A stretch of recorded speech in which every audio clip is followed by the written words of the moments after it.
Oke, luar biasa. Selamat datang di Cuaca Kebatinan di para dongeng Selimuti Kabut Optimisme. Nah, langsung aja nih, karena sedikit mendung itu, saya punya firasat yang luar biasa menggelitik hari ini. Nggak tahu kedatangan empu dari mana, terus nanti akan jadi seperti fenomena seperti apa, yang pasti mudah-mudahan secara energi semesta mensupport lah. Baik, hari ini saya kedatangan dengan narasumber yang menurut saya memberikan sebuah referensi yang luar biasa, karena beliaunya ternyata ya sibuk luar biasa gitu di beberapa lini dan di beberapa kesempatan ini selalu menjadi narasumber. Dan yang menarik hari ini saya mengulik tentang ilmu kejawen itu yang selama ini mungkin untuk relasi itu kurang relate ya, tapi konsep daripada sebuah peradaban itu tidak dimulai dari tools tadi, dari titik tadi di situ. Makanya di ruang ini saya ingin ada jalur yang bisa memberikan sebuah penerangan itu, walaupun sedikit redup ini sudah kesenja itu. Tapi yang menarik bukan ngomong masalah sastra itu. Terus apa lagi? Merasa gundeman rosso itu. Kalau rosso ini ngeri masuk di ruang rosso itu. Baik, luar biasa hari ini ada Pak Supri Septa Atmaja. Beliau adalah guru, menurut saya itu guru spiritualis juga oke. Terus kemudian di sastra juga iya. Terus basicnya juga di filsafat.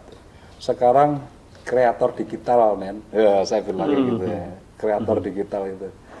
Jadi yang menarik sudah explore nih. Maju 10 tahun ya, angeli neng banyu, neng aja melu keli, itu memang benar ya filosofi seperti gitu itu. Sehat Pak Supri? Ya. Luar biasa. Alhamdulillah. Saya tuh matur nuwun sangat loh, jangan sudah menyempatkan waktu untuk kesini itu. Ya kan? Ketemu konco. Ya, agak capek ya, saya lihat itu. Ya.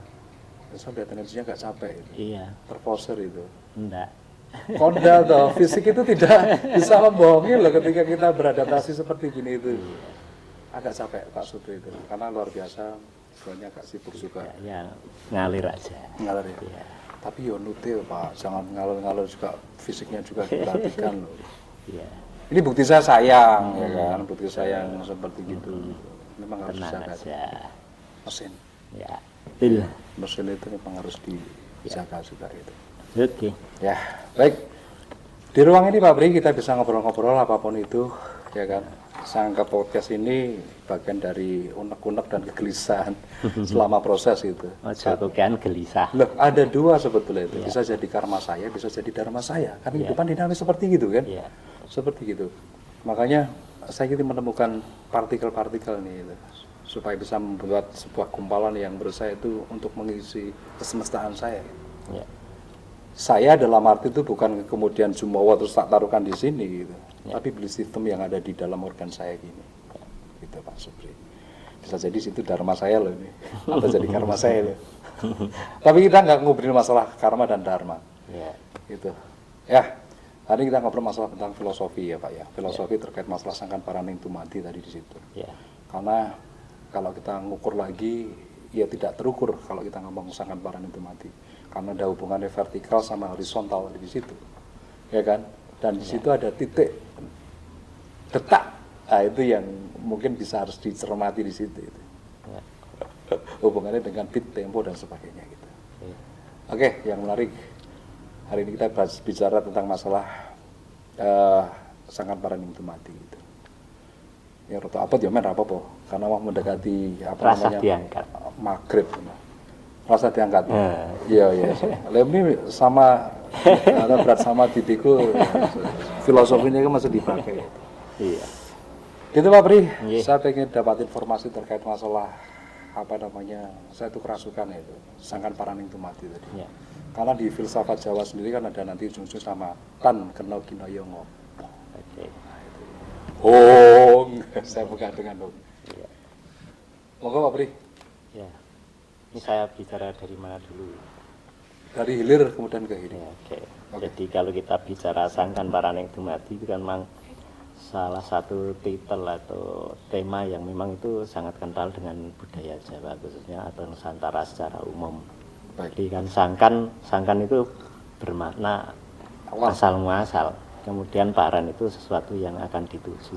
Berarti kita bicara tentang asal muasal dan yang dituju.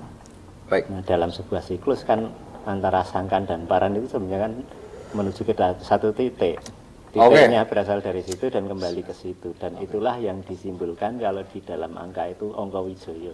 Angka wijaya. Di dalam Jawa itu angka itu kan angka wijaya. Angka itu bilangan, wijaya itu hidup. Jadi bilangan di di kasanah kebudayaan Jawa itu angka yang hidup. Maka sehingga angka itu bisa dibaca, maksudnya gitu loh. Gitu. Misalnya berawal dari 0. 0 itu dalam bahasa Jawanya das. Das, oke. Kowe kan das toh. Iya. Jadi 0 berawal dari 0 gitu loh. 0 itu ada, tapi tidak ada secara kuantitatif. Kalau Jawa kan suwung lah ya. Iya, gaib gitu. Gaib, ya. Padahal di dalam suwung sendiri kan ada titik tadi. Iya. Maka nanti berakhirnya juga dengan 0. Kan 1 1 dan 10 itu kan 1 0. Balik ke ibu lagi. Sebenarnya perjalanan siklus itu seperti itu. Nah, itulah yang sebenarnya menjadi tangga kehidupan manusia dari 1, 2, 3 sampai berikutnya itu disebut dengan angka wijaya. Kenapa misalnya dalam tangga nada dari 3 sampai ke 4 itu kok naiknya setengah? Berarti ada sesuatu yang luar biasa gitu loh. Kemudian dari 6 ke 7 kok naiknya setengah? Ada sesuatu yang luar biasa gitu loh. Tapi tidak dibaca oleh orang gitu loh. Ini perspektif ya, artinya mau penganalogian lewat. Sebenarnya kan alam ini kan saling ketersambungan. Iya benar. Kalau orang mengatakan ini tidak, kok tidak nyambung? Ya karena jagatmu tidak tersambung. Tapi kalau jagatnya tersambung, apapun itu bisa nyambung. Ya terkoneksi ya. Ya, makanya 3 ke 4 kok ada apa sebetulnya? Lah itu kan waktu di mana ruh itu ditiupkan. Maka pada waktu 4 bulan ketika disentuh kandungan seorang ibu itu ada gerakan-gerakan karena di situ masa ruh itu ditiupkan di dalam tubuh. Padahal belum kenal gender ya. Artinya perempuan sama laki-laki. Belum. Dari 4 bulan itu. Iya. Terus Pak. Kemudian nanti ke 7 itu sudah sempurna sebetulnya. Bayi itu sudah bisa lahir di usia 7 bulan. Sehingga pada waktu itu sebetulnya 7 itu sudah sempurna gitu loh. Tapi kalau mau lebih sempurna lagi ke 9 gitu loh. Karena 9 itu dewasa gitu loh. Artinya yang dari terus berikutnya berarti akumulasi, berarti penambahan itu. Iya. Ya kan? Makanya kan 9 bulan 10 hari, simbol 9 dan 10 itu kan nanti kudu balinah ning 1 kosong gitu. Jadi 1 itu ada dalam arti substansinya ada dan juga kuantitasnya ada. Kalau saya bilang kursi ada 1 berarti ada 1 gelas berarti wujud bisa dilihat dalam arti wujud fisik. Karena wujud sejati itu sebenarnya kan hanya 1. Ya, hanya 1. Tapi di dalam 1 itu ada berapa partikel yang menggerakkan di situ ya? Ya, itu yang selama ini orang tidak memahami. Orang merasa bahwa dirinya itu pengen wujud. Padahal wujud itu hanya 1. Nah, mungkin kalau dalam filsafat itu ada filsafat monisme. Yang ada itu hanya 1 gitu loh. Nah, sebenarnya itu menggambarkan bahwa jagat memang adanya hanya 1. Benar-benar. Ya, kalau dalam teologi maka dikatakan wujud itu 1. Masih Allah Adam, apa-apa yang selain daripada Allah itu Adam. Jadi makna Adam itu tidak ada gitu. Artinya apa? Yang ada hanya Allah itu kalau dalam teologi. Teologi ya, artinya apa? Hanya ada 1. Tapi orang Jawa menyebutnya datan kena yang ngopo. Iya sih. Nyekel tanpa tangan, mlaku tanpa sikil, nyawang tanpa meripat, ngrungokke tanpa kuping. Saya berkat dulu nih. Ya. Artinya sebelum ke lebih jauh lah ini. Kita ngobrol masalah santai ya Pak Pri ya. Kita ngobrolnya, aku nek nganggo Jawa sing mundur-mundur ngono karena enggak ada. Ya enggak mundur-mundur ya saja. Enggak, aku lebih menarik gini ketika kita masalah tan kena kinaya ngopo tadi di situ itu. Karena ada keterlibatan kan di situ gitu. Ya. Secara spesifik lah. Saya pengen lihat dari perspektifnya dengan artinya seperti itu. Tan kena kinaya ngopo itu. Ya. Secara general lah ya. Jadi kalau bicara itu namanya kalau dalam filsafat itu ontologi. Ontologi itu bicara tentang ada gitu loh. Nah, neng Jawa itu godhong jati. Karena godhong jati itu bicara tentang kesejatian. Nanti kembang jati jenenge opo.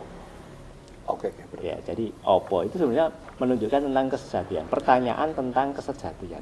Maka kenapa Kanjeng Sunan Kalijaga itu memakai sanepa jati kluweh? Pada waktu opo atau hono? Opo. Bukan hono. Kembang jati itu namanya opo. Oke, kalau ngomong sih ya, namanya artinya apa? Ketika kita bicara tentang apa, ini bukan gadek-gadek, karena nanti dipakai itu di masjid-masjid Patok Negoro itu pakai namanya jati dan kluweh. Nah, kluweh itu disimbolkan oleh siapa? Yang Cokrojoyo. Pada waktu itu Sunan Kalijaga mau apa itu melegalisasi kewalian dari Cokrojoyo atau Sunan Geseng itu dengan cara apa? Kayak apa, Le? Itu kluweh, daun kluweh. Bukan itu jati kluweh. Dan akhirnya jadi jati kluweh, dan itu ada di tempat saya di Jatimulya itu ada pohon yang dia itu pohonnya jati dan daunnya kluweh, dan itu dipakai oleh keraton untuk masjid-masjid Patok Negoro pasti ada secara simbolik ya. Artinya seperti itu. Tapi kalau aku lihat dari endemik tadi, jati sendiri aku masuk di situ. Itu secara ego luar biasa loh itu kalau ngomong. Nah, ego. Ya kan, dari struktur seratnya dan sebagainya itu. Makanya dia tuh bisa durasinya sampai berapa dekade, kuat itu. Nah, jadi pertanyaan, apakah kemudian kalau kita ngerilir lagi di Jawa, jati itu salah satu dari ego tadi, seorang Jawa tadi menempati di ruang-ruang seperti itu. Itu kan kalau kita lihat secara metafisik artinya seperti itu ya. Ketika orang tuh itu menunjukkan jati diri seseorang yang kenapa pakai itu gitu. Secara bergerak udah ketahuan di situ. Yang jadi pertanyaan saya ketika kita menyimpulkan tadi dengan jati tadi di situ, apakah orang Jawa pada dasarnya itu mempunyai sifat keras tadi di situ? Konteksnya kalau kita menganalogikan jati tadi di situ, jati kluweh tadi di situ. Ya gitu loh Pak Bri. Jadi konteksnya kalau menurut saya kan orang Jawa itu lebih kepada legowo dan trimo ing pandum. Itu yang selama ini mungkin udah hilang menurut saya gitu. Gitu. Tapi ego sektoral tadi, egosentris tadi, ketika kita masalah sosok tadi, kebendaan, simbolik daripada jati sendiri, itu banyak di Jogja. Jadi gini, apa itu, kita kan lagi bicara ontologi dulu. Ontologi itu kan biar kita tahu tentang struktur keberadaan. Dari keberadaan yang paling fisik sampai yang non fisik sampai yang datan kenal kinayong apa tadi. Itu ada namanya Sabto Pratolo. Sabto Pratolo itu ada 7 level pengetahuan berdasarkan 7 realitas yang ada. Namanya atmosfer saja 7 lapis, bumi ada 7 lapis, pitulungan, betul itu. Cakra nanti ada 7, di bawah, di atas ada 7, Burbaswah itu juga ada 7 semuanya. Sing marai kaya ngono sapa kan sama toh ajaran Hindu seperti itu. Kemudian nanti apa itu rupa datu, kama datu kan sama saja 3. Di Hindu ada Burbaswah, nanti terbagi menjadi strukturnya pengetahuan sama. Jadi kembali ke tadi sebenarnya kita bicara ontologis dulu, bisa misalnya bahwa sesuatu itu yang ada hanya satu sebetulnya. Datan kenopino yang ngomong tadi itu disebut gaib. Gaib ya, gaib. Karena gaib ya tidak bisa digambarkan seperti apa, tidak bisa dibayangkan seperti apa, lalu disimbolkan dengan dia yang tidak ada di sini, maka disebut gaib. Oke, benar. Karena dia tidak dibahasakan baru ngapain, baru pegang apa, baru berjalan bagaimana, tidak bisa dibayangkan. Gitu. Kemudian setelah itu dia yang gaib tadi, yang sendiri tadi, kemudian pengen mewujud gitu loh. Jadi yang lain itu sebenarnya pendaran atau kalau dibilang ada yang bilang itu emanasi, tapi sebenarnya itu adalah tajali. Tajali. Iya, tajali, dia turun gitu loh. Nah, itu namanya hidup. Ketika dia yang bersembunyi tadi, itu disebut batin, sesuatu yang rahasia. Maka dia mewujud. Wujudnya apa? Hidup. Begitu menjadi hidup, maka dia disebut Gusti Kang Dohir. Gusti Kang Nyoto. Gusti Kang Dohir Kang Nyoto itu. Iya. Wujudnya apa? Hidup. Hidup ya. Kamu hidup enggak? Hidup. Nyatanya apa? Bisa merasakan, bisa mendengar, bisa melihat, bisa bergerak. Siapa sebetulnya yang bergerak? Dia jang gaib tadi. Tapi wujudnya hidup. Tapi kalau kita singgung masalah itu agak nyambung juga ya. Tapi semua itu terukur artinya itu. Kalau kita ngomong masalah knowledge, pengetahuan dari situ, itu enggak mix kalau kita ngomong masalah goib tadi di situ. Nah, bisa menerangkan nggak Pak Bri? Artinya terkait masalah seperti gitu. Ini nih contoh halnya seperti gini. Banyak orang itu kadang membo-membo itu. Bahasa membo-membo itu apa sih bahasa saiki berarti membo-membo itu terlalu berlebihan lah gitu. Ketika kita lihat sosok atau apa seperti itu kan bagian dari gejolak batin dia atau ruang-ruang yang cuman kan ada versi lain yang kemudian itu menganalogikan atau melihat si sosok itu jadi goib gitu loh. Ya. Padahal kalau kita ngobrol tadi di cerita itu kan ada 7 elemen tadi dari bawah seperti gitu. Kita tuh di bawah sadar yang mana? Ya, gitu. makanya itu Kan? kesadaran realitas dan kesadaran epistemologis harus dipahami dulu. Jadi makanya kan bener, tadi kan dari rahasia menuju ke yang lebih nyata Betul. dalam bentuk hidup. Nah hidup nanti akan turun lagi menjadi apa? Menjadi cahaya. Cahaya itu bisa bentuknya pengetahuan, cahaya itu bisa bentuknya keimanan atau keyakinan. Itu di level cahaya gitu. Di level cahaya ini saya pakai referensi Jawa. Misalnya kita pakai itu Ronggo Warsito. Seperti itu. Nanti di bawah cahaya itu atau pengetahuan itu nanti di bawahnya ada yang namanya rasa. Wah, itu titik akhir itu berarti. Bukan titik akhir, rasa itu bukan titik akhir. Titik akhirnya itu tadi tatan kena ya ngopo karena dia yang ada gitu loh. Jadi dia turun menjadi hidup, hidup menjadi cahaya, cahaya menjadi rasa, rasa menjadi sukma roh jiwa gitu loh. Baru itu yang disebut esensi manusia. Orang mengatakan itu esensinya manusia, jati dirinya manusia itu ya jiwa, roh, sukma. Itu di level berapa? Di level 4 dari atas. Tapi kan semua itu terbatas ya, Pak. Karena kita dibesarkan dengan berapa literasi di situ ya. Artinya kan dengan paradigma ini, paradigma itu. Makanya ketika kita mengulik tentang masalah rasa tadi di situ, agak sensi, agak susah gitu. Ya kan, masuk di ruang itu seperti gitu. Ya makanya kita belajar namanya wirid. Seperti kita rasa abut-abut, kita sekarang ini sedang bicara namanya wirid. Wirid itu teori tentang spiritualitas. Yang dibilang berat itu karena konteksnya itu dengan suluk. Kalau suluk itu praktek spiritualitas. Gitu. Jadi kita santai-santai aja bicara tentang teori dulu. Makanya Ronggo Warsito menyebutnya wirid hidayat jati. Itu maksudnya ini teoritis gitu loh. Tapi biar tahu tangga-tangga ketika kita mau melaksanakan sebuah praktek spiritualitas itu tangga-tangganya seperti ini. Bahwa nanti berbeda konsep di tantra bagaimana, di Buddha bagaimana, di monggo bebas menurut basis kulturnya masing-masing gitu loh. Tapi ada sebuah paling tidak kita menganut salah satu dari itu untuk bisa naik tangga tadi. Ketemu neng jiwa, jiwa turun lagi jadi apa? Di situ ada nafsu. Ya berkubangnya di situ lah. Iya, di bawah nafsu nanti ada namanya budi. Di bawah budi ada jasad.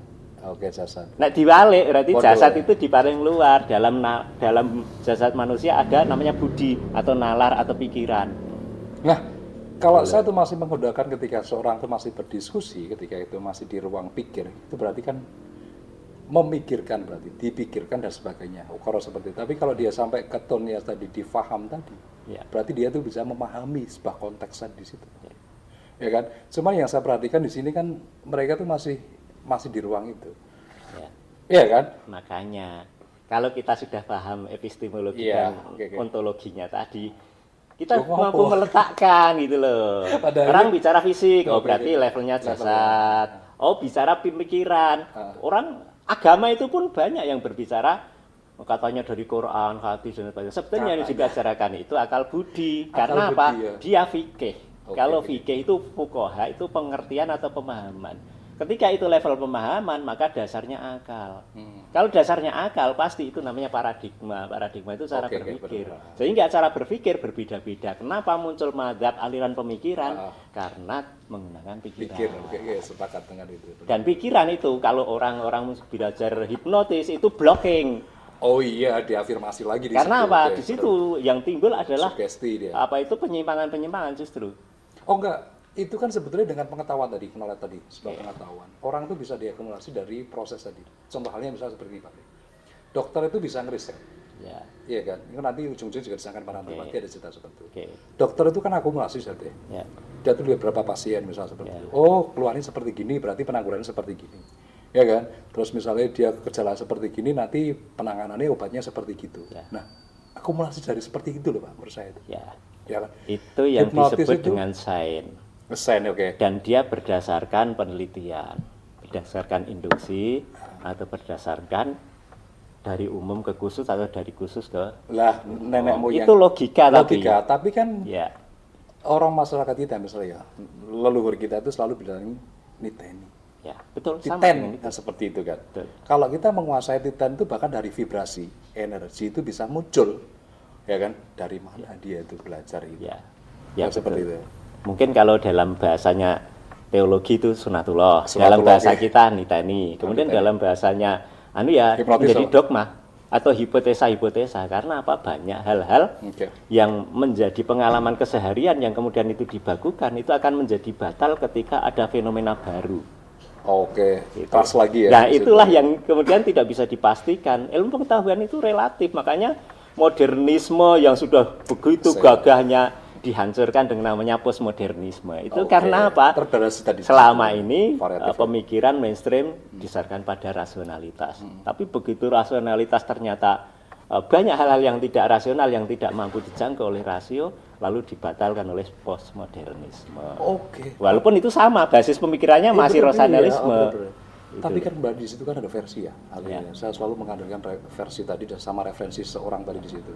Kita tidak bisa memaksakan tuningnya harus ngikuti warnaku nih, misalnya harus ngikuti variatif dengan chordku kan, nggak mungkin seperti gitu kan, ya kan. Cuman terkadang kalau kita lihat di beberapa tempat itu selalu menyadarkan kudu pakem lah harus ngikuti seperti itu mindset yang salah gitu menurut saya. Tapi kan setiap orang punya. Menurut saya itu tidak ada salah benar, tapi coba kita masing-masing itu punya frame yang bisa ditawarkan lah istilahnya. Karena masing-masing punya jalan hidup sendiri-sendiri. Dan sah-sah saja kok, orang tidak percaya Tuhan itu boleh kok. Orang tidak mengaku Tuhan, tidak beragama pun boleh. Tapi kan juga ini sebuah tawaran-tawaran. Paling tidak dia memilih itu sudah berdasarkan kesadaran. Benar ya, betul. Karena tidak kalau kita kemudian kita memberikan alternatif pemikiran. Lho kok nek arek nganggo logika ki ya iso ketemu. Tapi tahulah bahwa yang namanya pemikiran itu bagaimana menemukan data-data pemikiran kan dari pencerapan, dari pendengaran, dari kemudian digabungkan. Padahal di sini semua ngrungokke montor saya adoh, saya lire, iki ambune saya adoh, saya ramah. Berarti kan relativitasnya sangat tinggi sekali. Bahkan kalau kita lihat wujud tadi di situ, kita ngobrol wujud, semakin kita dekati di situ kosong Pak. Iya. Ya kan. Orang itu cuma jasadnya dengan bekerja aja mau saya seperti itu. Karena sampai detik ini saya tuh selalu memberikan mengangati Pak. Ya kan. Sebuah energi tadi yang bergerak tadi di situ itu. Kalau dibilang itu zat tadi di situ. Ya makanya itu tadi melompat. Kan kita bicara pemikiran itu di level kedua jasad. Nanti munculnya aliran-aliran namanya materialisme itu di level jasad. Itu loh naik ke pemikiran itu nanti munculnya rasionalisme gitu loh. Nanti ke atas lagi ada namanya, kalau di Jawa itu nafsu. Nafsu itu ada 4 perkara gitu loh. Amarah, kemudian supiyah, kemudian lawamah, kemudian mutmainah. Seperti di pewayangan, orang Jawa udah gambarkan itu. Benar. Misalnya nafsu amarah siapa? Dosa muka.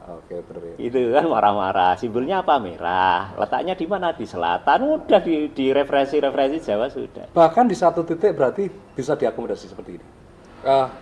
Setiap tempat itu semua kalau kita tertera tadi, tertulis tadi di skenario awal tadi, di kesemestaan di situ tuh. Apakah kemudian sama orang-orang yang ada di satu wilayah itu bertempat tinggal di situ itu? Apakah secara genetik warnanya itu sama di situ? Ya kan setiap orang itu kan seperti bintang-bintang tuh, ada yang di atas, ada yang di bawah gitu loh. Loh iya. Kalau dalam orang-orang yang biasa baca Maulid itu kan anta Samsun, anta Badrun, anta Nurun fauqa nurin, anta Isru fauqa anta Misbahul Suduri. Itu mungkin bagi orang-orang beragama pun tidak tahu maksudnya apa, padahal anta Samsun itu Tuhan gitu loh. Seperti matahari, anta Badrun itu para nabi-nabi itu seperti bulan gitu loh. Anta Nurun fauqa nurin seperti bintang-bintang itu para ulama-ulama, cendekiawan, filosof dan sebagainya itu seperti bintang-bintang gitu loh. Tapi dibahasakan dengan sastra ya? Ya sastra, tapi karena sastra itu apa meneh sing ora seneng karo Arab akhirnya wah apa kan gitu. Padahal itu sebetulnya permisalan. Lah bahasa permisalan itu sudah di atasnya lagi. Nanti masuk ke ilmu jiwa, ilmu rasa itu pakai permisalan. Maka gamblang aja. Ya masalu nurihi, perumpamaan cahaya itu diumpamakan seperti tadi anta Samsun, anta Badrun, anta Nurun, fauqa nurin, jadi bintang-bintang gitu loh. Kiasan berarti. Ya, anta misbahu suduri apa? Ya seperti lampu ini loh. Suduri dada, berarti di dalam dada kita ada lampu apa? Lampu hati. hati gitu loh. Lah itu kan epistemologi sebetulnya, cuma tidak dipahami. Kadang-kadang main ditembang ketrok dikira niki meng donga tok, padahal itu pengetahuan gitu loh. Tapi kan vibrasi tidak pernah bohong, Pak. Gini, aku nggak mau seperti itu. Jadi gini, yang dimaksud dengan cahaya tadi kan bukan secara gelambang ya, artinya seperti itu. Itu lebih ke penerangan ya. Jadi teman-teman biar paham, biar ngerti artinya konteks daripada cahaya tadi, si nur tadi. Karena cahaya sama nur itu beda ternyata. Ya kan? Bisa dijelaskan di situ, Pak? Bisa. Ya kan? Maka dia dapat penyerahan ternyata lampunya pas. Wes nganggo bahasa sing umum. Ya, makanya kenapa Raden Ajeng Kartini buat pernyataan habis gelap terbitlah terang. Karena gelap itu kebodohan, terang itu pengetahuan. Pengetahuan gitu. Ya, nek cara teologinya tak berarti dulu mati ilan nur. Jadi kegelapan menuju cahaya. Artinya apa? Cahaya itu pengetahuan loh. Oh iya itu. Wes saiki dihilangi arape, wes ora masalah. Karena udah cerang tadi. Iya. Pencerahan tadi ya. Cerah itu pencerahan tadi. Iya. Bukan secara wujud kan? Betul. Jadi pengetahuan atau iman bisa dimakna keyakinan atau iman. Bisa dimaknai sebagai pengetahuan. Itu cahaya. Sehingga cahaya itu juga, makanya kan ada apa itu pigmen atau apa namanya? Pita cahaya. Pita cahaya. Magico hibinio. Oke, betul. Itu juga itu juga sebetulnya level-level pengetahuan yang disimbolkan. Nah, yang belum diterjemahkan tadi warna primer tadi di situ kan. Ya. Kita masang primer terus kemudian ada sekunder dan sebagainya itu variatif dan sebagainya. Apakah hari ini bisa kemudian masyarakat itu melihat, dia warnanya itu ternyata primer. Ya, itu. Kalau saya paham. Enggak, saya bukan. Ya, jadi dipahami sebagai simbol aja. Kan simbol. Sebetulnya pigmen atau warna cahaya itu kan fakultas pengetahuan manusia. Oke. Orang barat disimbolkan dengan segitiga yang tegak. Karena dia apa? Dia maskulin. Oke. Simbolnya apa? Baja. Wayangnya apa? Gatot Kaca. Otot kawat balung besi. Atau seperti kalau misalnya pendeta, ya pendeta Durna, karena dia anaknya dari Prabu Baratwaja. Ya, yang menyeberang laut ke tanah Jawa. Nah, dari warna itu kemudian orang Barat itu sebetulnya pengen menghasilkan universum. Universum itu kan universitas. Oke, itu loh. Kan sebenarnya universum itu maknanya kan kesatuan. Ya, tapi fakta yang terjadi adalah fakultas-fakultas.